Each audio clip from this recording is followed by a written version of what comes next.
Welcome into Rounding the Bases. Round the bases. Everybody knows Joe Goldberg. It's around the bases. Everybody knows Joe Goldberg.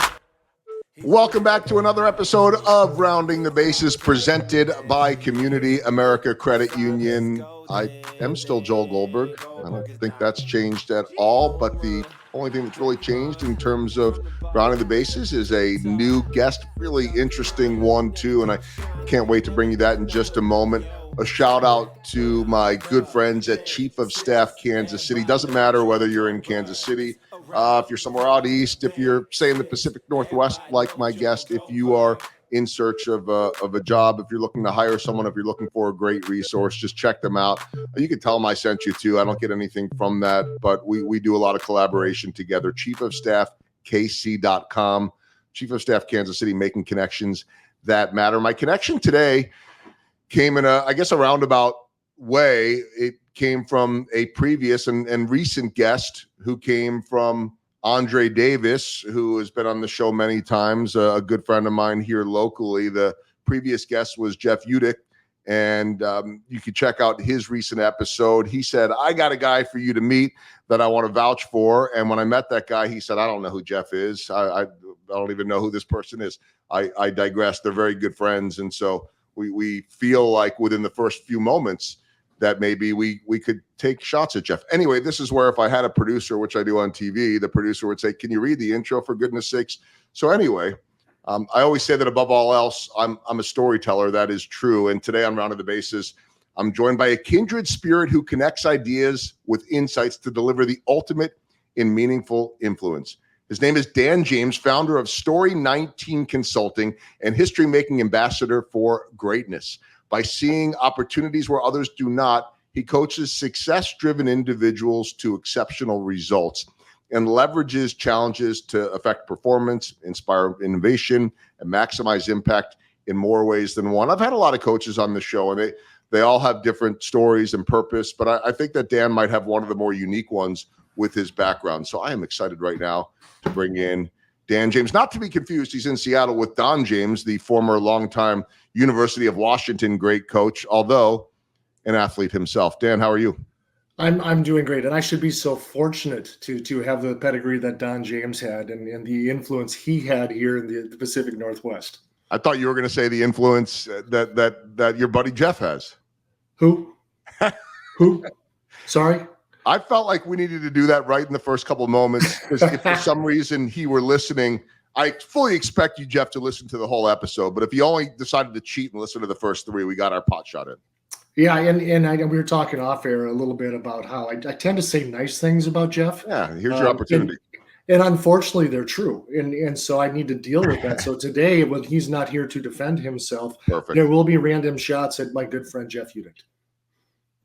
All right, we'll be nice for the rest of the way. I told you it's just an organic conversation, so who knows where it's going. I knew this when Jeff and I met through Andre, had sushi in Seattle. He introduced me to you afterwards. We connected on a Zoom. I knew right away that this conversation would digress into wherever it went because of the I felt an instant connection to you, an instant chemistry. And I don't know why, Dan. No, I don't. I know in a sense. I mean, certainly, I think some similar senses of humor, but there's sort of that coaching / sports connection too. We're in different worlds, but we're both speaking. You on the coaching and speaking side, me more on the on the keynoting side. But sports really took you to some interesting places, and I didn't mention it in the intro in the open, but you have such a unique perspective because of your background and all of the work that you did in the past in tennis. Can you talk about that first and how that all came about? Well, yeah, I mean, I'm the guy in the tennis world that was just good enough not to be good enough, and so I faced my own adversity and challenges as a player, and became a coach, and really found a connection in making that kind of impact. What I didn't know was that my volunteer gig in coaching wheelchair tennis would become my career. And I have this journey of meeting these incredible people that chose to teach me, that chose to adopt me, that chose to make the impact I could make within disabled sport relevant in my life. And so I was very fortunate to become the U.S. Paralympic coach for wheelchair tennis and the national manager of wheelchair tennis for the United States Tennis Association for years. I coached at Sydney, Athens, Beijing, London, and Rio.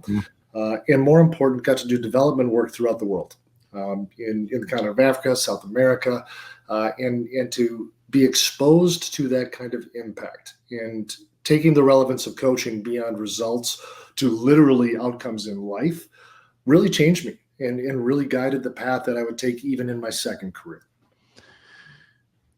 How did that perspective of working with Paralympians change you? They're among the most talented athletes in the world that happen to have some type of a disability, whatever it might be. And you wouldn't certainly know it watching them play tennis in terms of how good they are. You wouldn't know it, I'm sure, within the conversations that you have. They're living completely normal lives, or what's normal certainly to them and anyone that is in that world, or anyone that has a family member or a friend. But I'm just wondering what that perspective went from playing tennis the way you did, standing, to coaching these incredible athletes, the best in the world at tennis. Passion is a real thing. Mm-hmm. Passion is when you want to achieve and pursue excellence. You cannot remove passion from that piece. And I will be honest, as a player, I had started to watch my passion dissipate for tennis. And the introduction of wheelchair tennis in St. Louis Park, Minnesota, skyrocketed my passion. I was learning the game from a new perspective. I was adapting everything I knew to a new community. And more important, I probably got a crash course in life that most 22-year-olds never get. And I got to go through this metamorphosis of seeing the chair, being like, oh, this is just incredible, to stop seeing the chair and see athletes and people. They're just athletes. And create relationships where the disabilities are relevant. Right. And I think that gift in terms of now what I do now as a coach, in assessing what people can do, not what they can't. Adapting to people to ensure that they're getting the message they need, not the message I want to give. That is a life lesson that I've taken from that experience and have cherished. And it clearly made me a better coach and I hope a better human being. Rhetorical question, but I'm guessing you learned as much, if not more, from them than they did you. It's not even close, Joel. I learned so much more. I learned so much more, not only about this external life, but putting a mirror on myself and learning more about me, in which I think is one of the bigger challenges we face, and that is the true bravery. I think in psychology, they call it the hero's journey, in which you're brave enough to look inside. And gosh, that, again, I started volunteering in wheelchair tennis at 22. I coached my first Paralympics at 30. And I left the game at 46, where I came to Seattle and we started a local nonprofit. So I'm still involved. You still get to do that. And then you get to share your life's wisdom, some of which came from these athletes. Some came from your background, all of our life journeys. I mean, that's what any of us that get on stage are doing now. Anyone like you that is coaching leaders is doing now. You're sharing your successes and your failures, or at least the perspectives that come from them. What was that change like when you made it? I know that passion you spoke about on the tennis court, you still have for all of your clients, for anyone that you are dealing with. I hear it in your voice, just in any conversation that we have had too. What was the transition like for you? How similar, how different? Well, I think it was similar in the fact that at 22, as a tennis player, Joel, I knew everything. I was probably the smartest guy in the world. And I was going to show the wheelchair players how much I knew. And then there was this just enlightening moment where I realized I don't know a thing. And then when I transitioned out of tennis and went into executive coaching, and then I had this clear moment of, oh my gosh, I am a professional coach. I have so much to offer. I am going to be great. And I crashed. And so it was these pivotal moments in both choices to be open to learning and to be open to the idea that perhaps shutting up and listening is far more important than what you have to say as a coach. And I'm very grateful in both instances that I was afforded that opportunity by others to have that learning grace. I know that there are a lot of topics that are important to you, and I want to spend a little bit of time delving into some of them, beginning with change. And I think that change is something that, first off, I always like, whatever city you go in, it's kind of like when people talk about the weather. Oh, just watch, the weather changes quicker here than anywhere else. It happens anywhere. Our town is slow to change. Every town is slow. Change is hard. Change is hard. We're comfortable with the status quo. Why is change so hard, and why is it such an important topic? Well, I think change is inevitable, right? So if you even just take whatever sport you're into, whether it's tennis, baseball, football, you look at the past of your own teams. And the Royals have had this amazing success, World Series winners. The Chiefs right now are annoying with how good they are. It is incredible. And yet you can look back at a period in time in which they weren't. Right. And so you look at change in two forms. Do I want to make a change to be better, or do I need to make a change because change is inevitable? Either way, change is coming. And so one, you have control of it. One, you are deciding what the impact of that change is going to be. The other, the impact is happening to you. And so as leaders, we have to be ahead of the game in making assessments to addressing the need for change and be problem solvers rather than reacting to a problem. And so as we do that, we have options. One, clarify the impact. In my practice, I make every client at every speech, I ask people, what is your ultimate impact? Not in your work, can you summarize who you are and your ultimate impact in one sentence? For me, it's creating vehicles to help people find their best self. That's who I am. I am a coach. And that is my passion. I hopefully do that for my friends, for my family, for my wife, for my clients. I hope I can help create those vehicles. My vehicle just happened to have been tennis, and now it's executive coaching. So does everybody have the opportunity to identify what that ultimate impact is? When change comes, can you identify the why in the change? Why are you changing? Because it's very easy for me, the leader, to come to you and say, hey, Joel, we're making a change, do it. I don't have any buy-in to that. But if I can create a why, if I can create an impact that makes us better, the energy and effort going into that change is multiplied. It's interesting because I think when you talk about change, there are certain institutions, professions, I'll include sports in this, that are always going to be slow to change because things have always worked. It's been passed on. This is the way it is, right? I mean, baseball, as much as any sport, is like this. I mean, we brought in a pitch clock last year, and you would have thought from some people the world was coming to an end. Nobody's talking about it anymore. Right. It didn't go perfectly smooth at the beginning, but for the most part, it goes smoothly. And I was accused early on, you like it because you want to go home earlier. Well, of course, I do. I mean, who doesn't want to leave work a little bit earlier, even when they love their job as much as I do? But you know what? It made things better. So it needed to be done. It's made the game of baseball better. I think, and I want to get your take on this. It's a great sort of coaching change thought. I was talking to our pitching coach earlier in the year, a guy by the name of Brian Sweeney, who, well, you weren't in Seattle back when he would have pitched for the Mariners a bit. You were a Minnesotan and now a Seattle transplant. But here's a guy that, is our age and certainly comes from the old school, blue collar, volunteer firefighter. And he has ushered in all this change when he was hired last year to be the Royals pitching coach, and has guys working on different grips and different that right in the middle of a game sometimes, or in the middle of a start, where in the past it was, well, you mess with that in the off season, or maybe you mess with it a little bit in between starts, but you don't implement it in a game. You wait till spring training. And now they're doing it because they have all this data and they have all the modern technology. You want to be left behind because that's the way it always was done, fine. But your competition, your competitor has all of these resources. But that's not enough, is what he told me. What he said is that I'm not just their coach, I'm a storyteller. And if I could tell that story in a way that they understand that it helps them, then they're going to do it. If not, then I haven't told the story right and they're not understanding it. You are a storyteller. It is in essentially your company name, right? Story 19 Consulting. How important is the storytelling aspect in terms of change?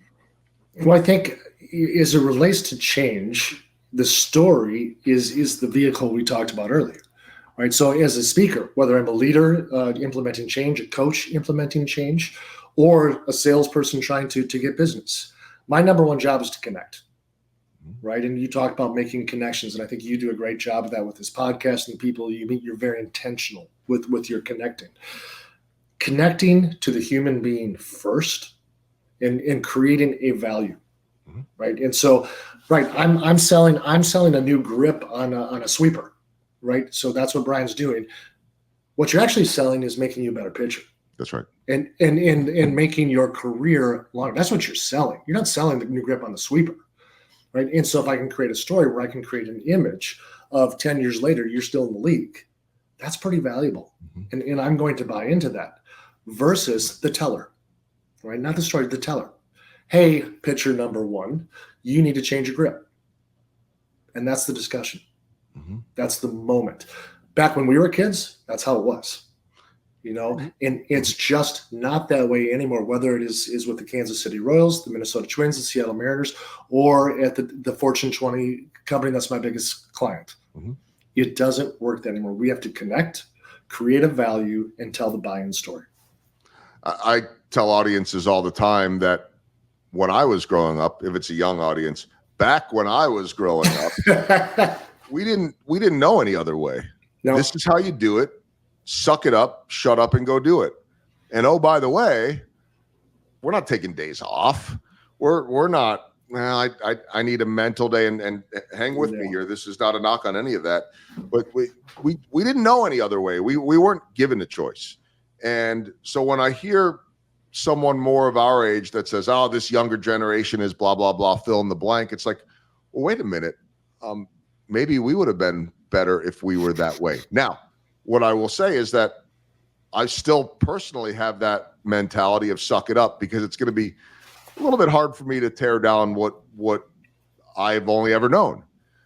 But if I can't recognize that there are other ways or better ways to do this, why am I even speaking? Because unless I'm going to speak to a group of 50-something-year-olds and 60-something-year-olds, and it's usually not the case, I wish that we had that. I wish that we knew. I wish that we had some buy-in. I wish that we had a say.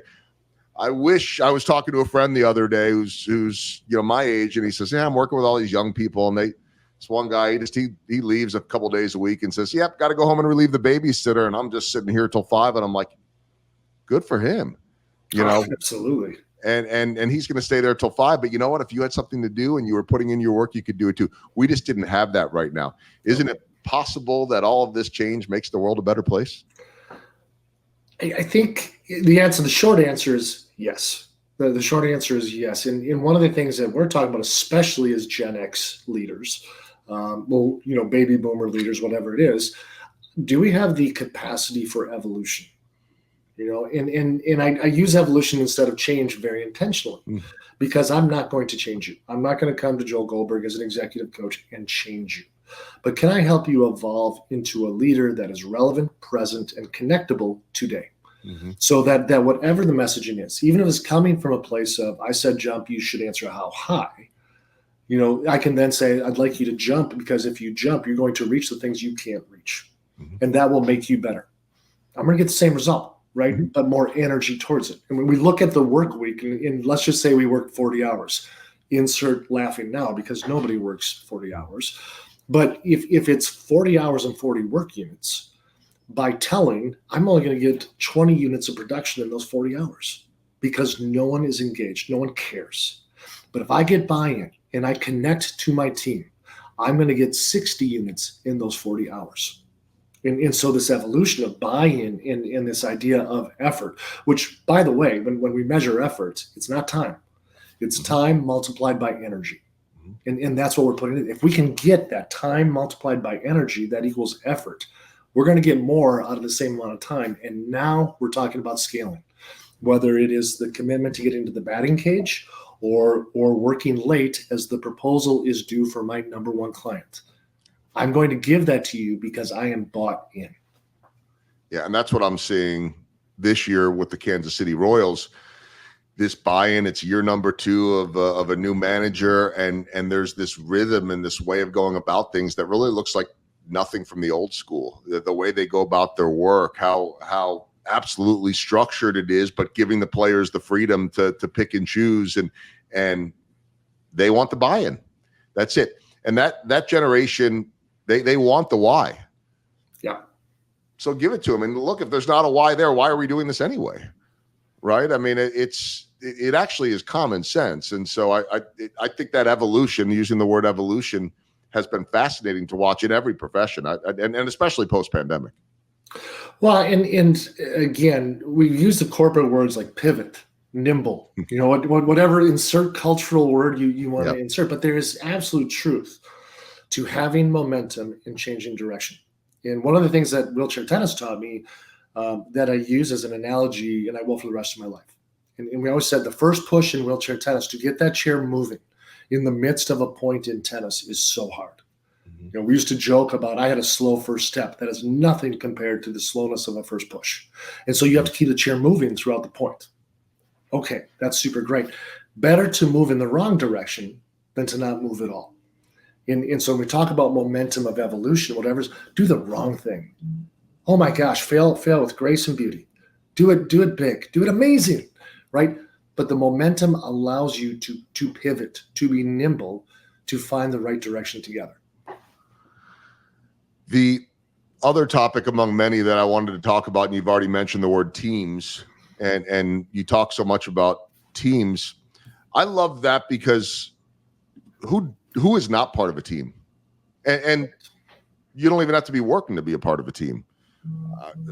In all likelihood, right? It might be your family, it might be your friends, it might be whatever it is. And I was going to bring this up at some point. I mean, you just got some great news. I think you have more hair than the last time that I talked to you. I mean, it's a little whiter than it used to be, but yeah, I actually have hair now. Yeah, you have hair now. So one, congratulations, cancer in remission. But this, you're not surviving cancer by yourself. That's No. for sure, right? And so I only bring that up. One, I wanted a chance to congratulate you on this podcast, because that's more important than anything. But two, this perspective, this importance of teams literally applies to anything, right? I mean, I'm a part of, I can't even tell you how many different teams, right? Whether it be traveling with the Kansas City Royals and being a tiny cog in that whole wheel, to my television team, to my broadcast partner, to on and on and on, and my producer, on and on and on. Tell me about the importance of teams, your message, and I've got to imagine that every leader that you're working with is leading a team of their own. Yeah, well, first of all, thank you so much for the kind words. It's been, I'm very, very fortunate. I had an amazing oncologist. My wife, Jamie, has just been a rock star. I can't, there aren't words to describe how amazing she has been. And so I think about this cancer journey, and you get the worst news of your life, right? And someone actually says, I'm sorry, I have bad news. You have cancer, right? The first part of my team was the doctor who told me that in the emergency room, then followed that up with, but this is one you can beat. This is one you can beat. And so she set the tone for me and the rest of my team, that my mindset from day one was that this is a cancer I could beat. And then I was surrounded by people who said, this is one you can beat. And I think as you look at the teams you're in, whether you are the leader, the doer, the owner, whatever it is, you have a very specific role for success. And I think it's important to understand that there are high-performing teams with high outcomes. Congratulations, that's the person who's on a 20-game hitting streak that has an OPS of 934, right? Mm-hmm. So that's easy, that's fun. Mm-hmm. There are high-performing teams that are having low outcomes, and that's where I was with cancer, right? In that I think we're fighting, but I was sick. Right. Then you have low-performing teams with high outcomes, which is the biggest danger personally and professionally, because they're doing the wrong things, may have the wrong people in place, but they're still getting results. See the 2022 Vikings, who went 13-4 with a negative point differential in the following year. They only won 7 games. Mm-hmm. right? And then there's the low performing teams with low outcomes. And that's where change comes in that we talked about earlier. And so it's this idea that as a leader, as a member of a team, how are you assessing that team? Are you actually just looking at the outcomes, or are you looking at the team as a whole and saying, this is actually where we're at? And here's where we need to change, where we need to be better. And I'll change that to the Paralympic team that I was fortunate enough to coach to 11 Paralympic medals, and I had the years of high performing, high outcome, and the years of high performing, low outcome, and then the challenges that brings and the ability to recover and grow together. And the choice in how you message those outcomes. High performing, high outcome, great job, stay in it. So anyway, I think it's just really important that concept of team has a lot of faces. Yeah, and I think that we see this in sports and business. As you said, the high-performing team, hey, good job, go get them. Although that messaging there might be different for the high-performing team that was supposed to do that versus the high-performing team that might be overachieving, right? Hey, you're doing what you're supposed to do, or maybe you've got to encourage them to keep on going because are they going to be able to do it or not? Or maybe more difficult is that group that wasn't supposed to lose and they are losing. Those Vikings you just talked about, I'm not taking a cheap shot there. They were supposed to be good. Maybe circumstances happen that are out of their control, injuries, whatever it might be. Something changes in the economy. Wasn't expecting that. Suddenly you're having a bad second or third quarter, the unknown, right? And so we all have goals and expectations. When we meet them, that's the easy part. Then it's a matter of how much are you nudging them forward? How much can you lay back? But I think about the teams that are struggling, whether it be those that were supposed to be better and are not. How do you then figure out a way to continue to motivate them, see if you can get them back, or how do you make sense of it all? And maybe even worse is the team that knew from the beginning they had no chance.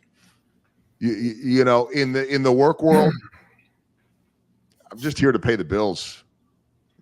Look, I know we're not very good, but I'm trying to put food on the table. Or I think about this in baseball terms. The Chicago White Sox are the worst team in baseball. Yes. I talked to some guys when they were here in town in July, and they said, look, it's at this point, it's every man for himself because everybody's just trying to fight for their future. Yeah. Well, how do you lead that? Right? You have no chance. At least you're Minnesota Vikings said, well, maybe if we can get this guy back healthy and we could do this, we could be that. I always say that on day one of any season in terms of sports, everybody thinks they have a chance. The best teams have the fewest ifs. The worst teams have the most ifs. But if all those ifs happen, you might get there. And then there'll be other ifs that pop up along the way. What are the differences in coaching teams that are in different types of circumstances? Well, I think honesty. I think it's really important to be transparent as a coach. And by being transparent, setting goals that are realistic and fair. And one of the biggest mistakes we make, especially in professional sports, as one who worked at the U.S. Open Grand Slam and saw that world, you get to see professional baseball players every day during the season. There is a very unrealistic expectation from people around that, right? Why are you not hitting 573? I mean, what's wrong with you? You're getting paid all this money. And so we focus on these unrealistic outcomes, even the ones we put on ourselves, which are probably the toughest. I know I'm the toughest on myself in terms of expectation. And we lose sight of measuring the process. Mm-hmm. That the outcomes may or may not happen. I can't control that all the time. If you and I go out and play tennis and you're just better than I am, congratulations. But what am I measuring? Hey, I did serve 70% today, and that was my goal. And so that's a success. Hey, I'm in a slump, but my hard hit rate went up 30%, right? And so there's things in the process that we can control where we can measure success. We also need to do a heck of a lot better job of measuring failure in being able to say, we did everything right, we failed, here's why we're better. And we can celebrate that, right? And with my teams, there were moments where we celebrated the failures way bigger than the successes, because it was tangible how much better we had just become. And so between process and creating a safe space for failing, and to go back to your pitching coach, So we're doing this in the middle of the season, and I'm going to put you in a safe space to take the risk to do this. Mm-hmm. And I'm going to make you feel good if it doesn't work out because you tried it, because you attempted. That is a success. Not the actual degree of sweep and that you hit the lower left corner. Mm-hmm. I am celebrating the fact that you did it first. That's it. Mm-hmm. Right. And if we can start to celebrate the process and measure the process, we suddenly are not as worried about being 22-70 or whatever Chicago is right now. And we're much more worried about, hey, we're getting better by this much. Our process is better, and there's no way to come out of that. We get so wrapped up in the numbers, and I always say the worst month in baseball is April because it's the only numbers that you have. Yeah. But if you have those bad numbers in April and they start to trickle into May, and suddenly if you're a 190 hitter in July, and that's all you're staring at when you step up to the plate up on the Jumbotron, you really shouldn't be looking at it. The fans are all looking at it and saying, this guy is terrible. And then they wonder how he went 3 for 4. Well, maybe the process is working. Maybe he had some bad luck. There's so many. That's the beauty for me of being around the team every single day is it's not a snapshot. It's when I see the Seattle Mariners, we saw them twice in, I think, April. That's it. I don't. Or there was one year we saw the Mariners in April and we saw them again in September. Might as well have been 2 different teams. So 100%. You're just getting a snapshot of it. I want to hone in a little bit on what you said about the failure. You and I, when we had met on Zoom, had some talk about failure too, and how instructive it is, how powerful failure can be as a teaching tool and as a celebratory moment. I know that's something that you really, really cherished, I think, if that's the right word, those failing moments as opportunities during your coaching years. I think it's really important to know that I adopted this celebration of failure because of my life and how many times I've failed and how good I am at failing. I do it a lot. I think the concept, I actually have it in my curriculum when I do speaking and I do executive coaching, is called proactive failure. Right. And in proactive failure, I've got a plan. It's an agreed upon plan. We're on the same page. I put forth the effort, time and energy, and I've taken an educated risk. Right? Because if you want to tread water and stay the same, you avoid risk. If you want to achieve something great, you take the risk. And so if I've done those things and I have a failing moment, not failure, a failing moment, I just got better. It is in the moment of failure where I was too afraid to try. Change was too overwhelming, right? I just wasn't interested in the effort. I just can't be bothered. That's a kind of failure that actually can bring a team, an individual down. But I will always celebrate the person who's done the right thing and has taken a risk, because I guarantee you, maybe not today, but tomorrow they will be better. Those are hard conversations, right? I mean, they're fulfilling conversations, but tough ones, aren't they? They're really hard. And the hardest part is if it's someone who truly is going to be a high performer and they have that failing moment, they're devastated. And as a coach, I've watched world number ones lose. I watched my world number one lose in the Paralympic gold medal match. Right? And we all cried in the It's what you've been preparing for right? about 4 years. 4 years. Put everything into it. Traveled the world. Gave up time with family. Right? I used to travel 36 weeks out of the year. Right. And that's during a Paralympic year. It wasn't that much every year. But the idea of making that sacrifice and not achieving the goal, it's devastating. And as a coach, it's devastating for me, for that athlete. At the same time, there's nothing I like more than someone who's devastated. Because in that moment, it's because they care that much. And I will cry with you, and I will hug you, and I will be there for that. And deep down in my heart of hearts, I'm thinking, this is really molding you into a better person, a better athlete. I don't know if you'll ever get a gold medal, and nor do I care. But your life just changed in this moment, and it will be for the better long term. It's pretty powerful. It really is very hard in the moment, certainly as the competitor, the person that you're coaching, to get it. I know they look back. I hope they look back and grow from it, right? I mean, but it's hard in the moment to feel that. I guess that's the job of the coach. Well, it's job of the coach, and I tell people as an executive coach, I start as a teacher. right? And I have a progression. And as athlete coaches, we know the progression of developing a biomechanical skill. You teach it, you coach it with repetitions, you insert it in a safe environment, and then you master it, right? And so as executive coach, I've transitioned that to business, right? Whether you are the leader coach or I'm coaching you, I teach, I coach, we manage, we empower, right? And so the idea is that I am as a coach, sometimes a teacher, but more important, the relationship should transition to just being a thought partner. Because I believe that in coaching, it is my job to transfer the ownership of whatever knowledge I have and for you to own it. And so when people change my curriculum language and call it something different, they apologize. Like, oh my gosh, Dan, I'm so sorry. I meant stop. You call it something different because you own it. And in those moments, in that adversity as a sport coach, you want them to own that moment. Right. As an executive coach in business, I want you to be able to go lead your team now with what you just learned. Let's get to the baseball themed questions. We haven't even argued about you being a Twins fan and me being with the Royals. Maybe it'll come down to the final day of the season. Maybe the division will be on the line. Maybe Cleveland will come back down to earth and it'll be me versus you. That'd be a lot of fun. I am physically afraid of Cleveland, and I will hold on to my 2 senior years. My senior year in high school, my senior year in college, the Twins won the series both of those years. And so clearly for the Twins to be successful, I need to go back to school and graduate. 87 and 91, right? You got it. My first ever World Series, I think I told you this, was Game 2 of the 91 World Series. One of my college roommates still lives in Minnetonka, Minnesota. Family had season tickets, and he brought a bunch of us in, and we got to go to the Twins Braves game at the Metrodome. Oh, amazing memories. Okay, baseball themed questions. Baseball themed questions. I don't miss the Metrodome, but I do, if that makes sense. It makes absolute sense because I love Target Field. It's one of my favorites in baseball, but there was something special about the Metrodome in its own weird way. I know Minnesotans get that. All right, baseball themed questions. What's the biggest home run that you have hit in your professional career?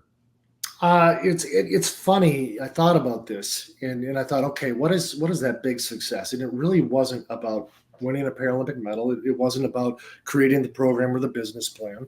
It wasn't starting my company. It was a moment in London, 2012. And 2 of my athletes, one of which was Nick Taylor from your own Wichita, Kansas, who's one of the finest athletes I've ever coached in my life, bestowed upon myself and Jason Harnett, who is also one of our coaches, the Order of Ecos. And the only way to get the Order of Ecos during the Olympic or Paralympic Games is if your athletes medal, but your athletes have to choose to give it to you. And so it's this really mind-opening combination of being a leader, being the one that sometimes has to do the hard things, but still being able to have a relationship that is meaningful. And so I have kept very few things in my sports career in terms of awards, things like that. The Order of Ecos is still up in my house because it really changed my life. And it's actually the biggest home run because it helped me decide in my second career to embrace the fact that I'm a coach. And that is who I am. And that's one of the great gifts of that moment. Pretty cool stuff. All right. How about a swing and a miss? And what did you learn from it? The biggest swing and a miss was actually in my transition. And I think I've told you before that my failing moments were when I really thought I knew what I was doing. And so when I started Story 19 Consulting, and I'm a soft skills coach, I do communication, I do public speaking, I do leadership communication, I do communication culture for companies. And I said, this is the greatest business plan ever because I am all things to all people. And so I'm going to be overwhelmed with work. I had zero focus and I had zero target audience. And so for the first year of my business, I believe I had 2 or 3 clients. And so it was that moment of, no, you don't understand. I was a Paralympic coach. And it was when I realized I needed to have a target audience. And who am I speaking to? And am I assessing who needs to hear my message? And as soon as I narrowed my lane, my business started to take off. Makes sense. Know your lane, so to speak. Last one, small ball. What are the little things that add up to big results for you? I always go back to when I do public speaking. I'm probably going to wreck my public speaking career by sharing this, but I talk about how I started with the Paralympic coaching. And I was in a rough spot in my life. I had an engagement that had just broken up. I left a corporate job at Target headquarters, which is an amazing company, just not the right job for me. And so I was a little lost. And one of my old players I used to volunteer with said, hey, there's an opening on the U.S. team for World Team Cup. We're going to Barcelona. You should apply. Like, I've been out of it for a couple of years. They're not going to – I got to go. And the small ball part is the idea of starting. Right? It's not the end, because we all look at the end, and that's the big ball, right? Like, oh my gosh, I made the majors. Talk to somebody who made the majors and how much they put into it before that moment, right? And for me, I actually took a 25 peseta piece that had it's coin with a hole in it, and put it on my necklace at the time. And I was out on a pier in the Mediterranean. I said, I am going to be the Paralympic coach one day. And I made the goal, and I started. I had to move to Alabama. It was the only place in the country where I could work full time, and I worked at an amazing place called Lakeshore Foundation. Creates opportunities for people with disabilities that are unparalleled. And I got to Sydney. I got to Sydney, and after closing ceremonies, everyone's having a great time. I walked by myself out to Darling Harbor. I took that 25 peseta piece off, and I threw it into Darling Harbor. And the small ball for me is not about outcomes. It's about starting. It's about being brave enough to choose to start. And so for your listeners, for folks who aren't sure, who are wondering whether they should or shouldn't, start. What's the harm? Right? There's no loss. Only one way to find out. Exactly. 4 final questions as we round the bases. I've got a couple tennis ones. Let's begin with this. You've traveled the world all over at tennis. I think this is, for me, a 2-part question. I mean, I saw 30 countries that you brought the sport to: Ghana, Tanzania, Kenya, Bolivia, Guatemala. The 2-part question on it is, did you have a favorite unique spot that you say, well, boy, I never would have thought that would be a place that I would love to go to? Something that just really resonated with you. Maybe they all did. And the second part is, what's your favorite tennis venue in the world? That's a great question. Number one, I think my first trip to Tanzania is my favorite. Only because I'm a kid who grew up in Minnesota, had never been exposed to the world in that sense in 2006. And it was this idea of the juxtaposition of the poverty and then the kindness, right? The state of living and the quality of people. And it really gave a perspective. I always say that we always try to sell the wrong thing. Like at tennis venues, we're not selling tennis, we're selling health, socializing. Tennis is the vehicle. So tennis has been my vehicle to be at some of the most amazing places, meet the most amazing people. But I think that first experience in Tanzania fundamentally changed my life and how I looked at tennis. In terms of the best tennis venue, I'm trying really hard not to be stereotypical, but center court at Wimbledon is pretty special. It combines the austere of professional tennis with the history in a way that, like, the U.S. Open is really cool, but I'm biased because I worked it for 15 years. But center court Wimbledon, you can just feel the history of the greats that played there. Yeah, it's interesting. My perspective would be a little bit like Wrigley and Fenway for me, because I grew up in Chicago, but we had moved from Philadelphia. So that when they were in the same division, I was not a Cubs fan. All the kids that I went to 8th grade in high school with, which is when I moved there right before 8th grade, were Cubs fans. Almost everybody. We lived up north. But whenever the Phillies came to town, or maybe my parents got tickets from someone or got tickets, I don't know, we'd go to Wrigley. And so by the time I was a professional, it wasn't a big deal to go to Wrigley. It was cool to go back, but to go to Fenway, for some reason, I think they're both equally magical, but for me, the magic is Fenway. It's still, to this day, I walk into Fenway. We were there in July, and it's like, oh my gosh, this place. There's an aura to it, and that's what I assume it's like. So I'm a casual tennis fan at best, but I've always had on my bucket list either Wimbledon or Roland Garros, and I just assume both would be amazing. But So I actually was in the seats for Roger Federer's only French Open win. Really? on Wow. final day. Yeah, and each one of the venues is so unique. It's sort of like going to different baseball stadiums. And Yeah. in fact, during my tennis career, I did a keynote in Kansas City. And I got to go to a Royals game, and I had a blast.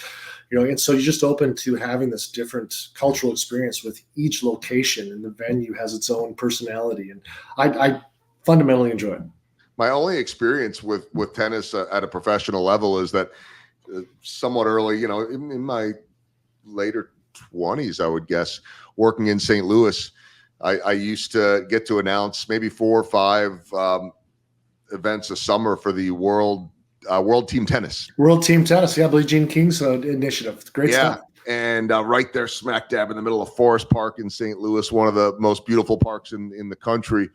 And we had the Andy Roddick's coming through, and I think Sharapova came through, and we for sure all enjoyed seeing her at a press conference and then watching her play. And there were some really big names that came through there. And so I had no idea how to call tennis. I did, but just to see the level of the talent level was unbelievable. Okay, second question, rounding the bases, tennis related.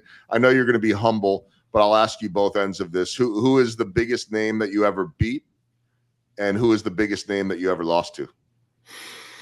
Biggest name that I ever lost to is David Wheaton, who was top 10 in the world. He actually won the first ever Masters event. It was $2 million back in the day.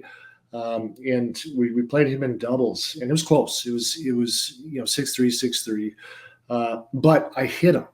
So I crossed, and I hit a forehand volley, and I crushed his big toe. I just want you to know, I'm sure that he remembers it fondly. Not a chance. But about 2 games later, he hit a backhand return that made my chest concave and just stared at me. Message was super clear: you're not that good. And I took it.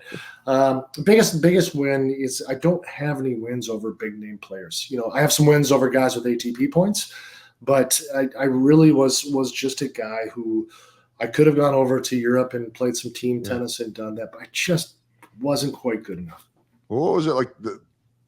I think you were on the court with like the Jim Couriers of the world, or that's my era. So Wheaton actually trained with Agassi and Courier at Bollettieri and that whole crew. So I'm of the era of Agassi, Sampras, Courier, that crew.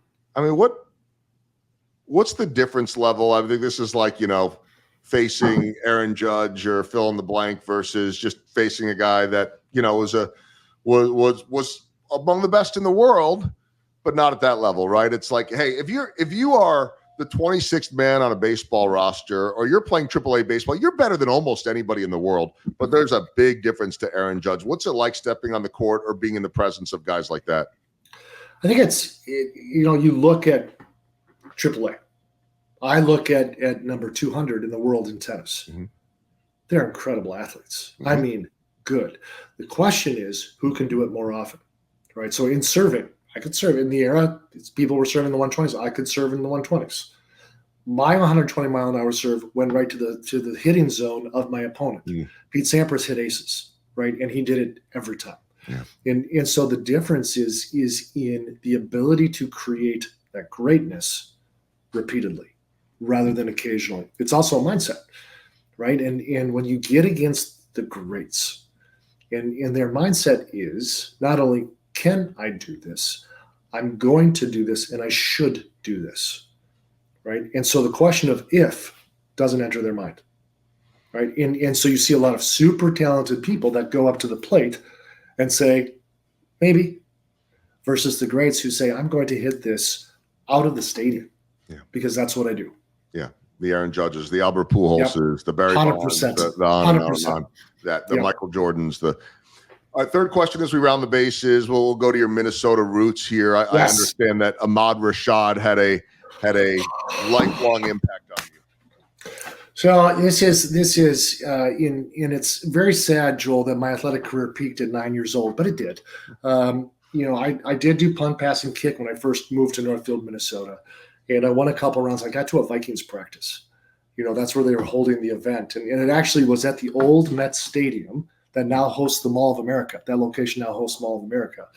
And I'm in the stands watching the Vikings come out, and I've got an NFL football, and I'm doing the kid thing where you pretend to throw it, and you catch it in your other hand. And this Viking comes out and says, hey, kid, hit me. So the first thing I did was look behind me. There's no way a Viking's talking to me. Yeah, you kid. And so on that day at 9 years old, I got to play catch with Ahmad Rashad. I mean, doesn't really get any better than that for a 9-year-old, right? I am 54 years old, and it doesn't get any better than that. That I still have the picture. My mom actually got a snapshot of that. I was wearing a yellow John Deere hat backwards, and I still have that picture. It's why, and there are players like this on every team, and I know there are players, on tennis tour and name the sport, that at the highest level or towards the bottom end, that will stop and sign every autograph. And I never demand or hold a player in a lesser way because they don't. I don't know what guys have going on. As a fan, you don't know that. As a kid, you're not thinking like that. But who's to say that they don't have an urgent phone call to make to a family member that is sick, or who's to say that they don't have to get into the training table to find a way to, whatever it is. But there are certain of these athletes that sign all day long. We've got a few of them. Every team does. Our best player, Bobby Witt Jr., signs for kids every single day, and every one of those kids will remember it when they're 54 years old, like you did. For the rest of their life. And I will just tell you that in our sport, and I never talk out of school and things that happen behind the scenes, except to simply say that it's very rare that your best players, Roger Federer and Rafa Nadal, never didn't have time for the kids. Really? See, those are the guys I root for. Yeah, they're actually, it's so fun to watch people on camera and off camera. And they may have been better human beings off camera. And so, which inspired me, in terms of how do you relate when you're on the road, doing speaking engagements, things like that. Yep. Time is a gift, give it. Yep. Love that. Time is a gift, give it. Good words for us to remember. Okay, I'm going to end on another lighthearted note just because it's fun. You've lived in two of my favorite Major League Baseball cities. Like, I don't envision leaving Kansas City, but if I had to leave to go somewhere, Minneapolis, the Twin, I love it up there. I love the people. It's so warm up there. I don't mean that literally. No, you don't. And yes, I know we're there during the summer, not the winter. I spent enough winters in Wisconsin. I don't miss that, but I love, how do you best describe it? The fish fry, the community, right? I mean, this could be Wisconsin or Minnesota. The accent too, for goodness sake, why not? But then Seattle, which I'm not as familiar with the people up there, being a Midwesterner, but that's one that I look at when the schedule comes out every single year. I love going to Seattle. It's just such a unique part of the country. You get the best of both worlds. Tell me about the difference of those worlds, because you still have a place up somewhere on a lake, one of the 10,000. It's probably more than 10,000 lakes. They say the license plate says land of 10,000 lakes. It's more like 15,000 lakes in Minnesota. Tell me about the two different places, different cultures, different feeling, but I think two really magical places. I think what I tell people back home in Minnesota is that Washington State is Minnesota on steroids. Right? We have lakes. I got the ocean and the sound here. We have the North Shore and Lake Superior. I got the Cascade Mountains and the Olympic Mountains. But the lake culture in Minnesota is one of the greatest things in the history of history. Where you literally, it is your job to be outside, near on, thinking about water, and socializing with the people you love the most. And so Jamie, my wife, and I found the transition from the Twin Cities to Seattle really easy. Yeah. It's a similar feel that the people are really just engaged in everything that they do, especially in the outdoors. And so really, I've traveled a lot. I think we were just having the conversation this past weekend on Jeff's deck about, I've got 5 states I haven't been to, and so I've traveled quite a bit. And Seattle and the Twin Cities are probably the 2 locations that I would choose to live in. That's it so far. That's my observation from an outsider. What are the 5 states? Just curious. West Virginia, Oklahoma, Montana, Wyoming, and New Mexico.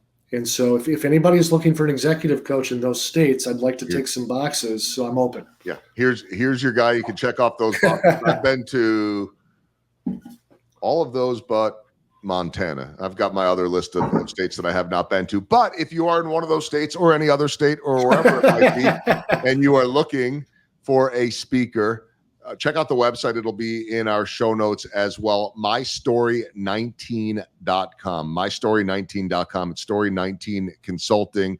We're going to do this again. We're going to get Jeff together. I take back everything that we said about him. I just put it on a tee for you, but really very, very grateful for Jeff for making the connection. The three of us are going to do some stuff together as well. Dan, thanks so much for spending time on Rounding the Bases. Joel, thank you very much. It's around the bases. Everybody knows Joe Goldberg.